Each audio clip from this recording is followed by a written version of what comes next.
আমরা স্মরণ করতে পারি। খুব সুন্দর বলেছেন কোন সাধক ঠাকুর বলছেন, লোক সকল স্ব ভাগ্য অনুসারে মনের দ্বারা প্রকৃতিতে আকৃষ্ট হইয়া ভাগ্যফল ভোগ করিয়া থাকে। ওই ভাগ্যের ফলদাতা একমাত্র ভগবানই হন, অন্য কাহারও কোনো অধিকার তাতে নাই। অতএব কর্তৃত্ব ত্যাগ করে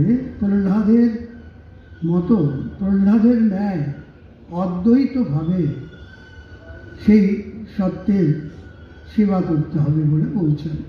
যেমন সাবিত্রী যে মন, সত্যনারায়ণকে আমরা সাবিত্রী সত্যবানের গল্প পাই। সাবিত্রী সত্যবানকে যে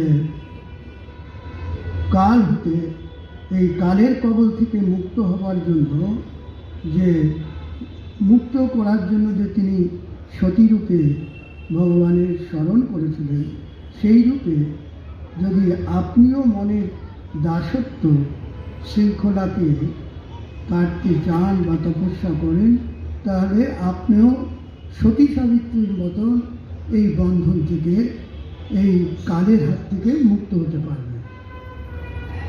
তো সেখানে এই যে প্রকৃতি যিনি পুরুষকে বন্ধনে রাখেন, প্রকৃতি পুরুষের যে বন্ধন, এই বন্ধন রাধে কৃষ্ণ রাধে কৃষ্ণ কৃষ্ণ কৃষ্ণ রাধে রাধে রাধে শ্যাম রাধে শ্যাম শ্যাম শ্যাম রাধে।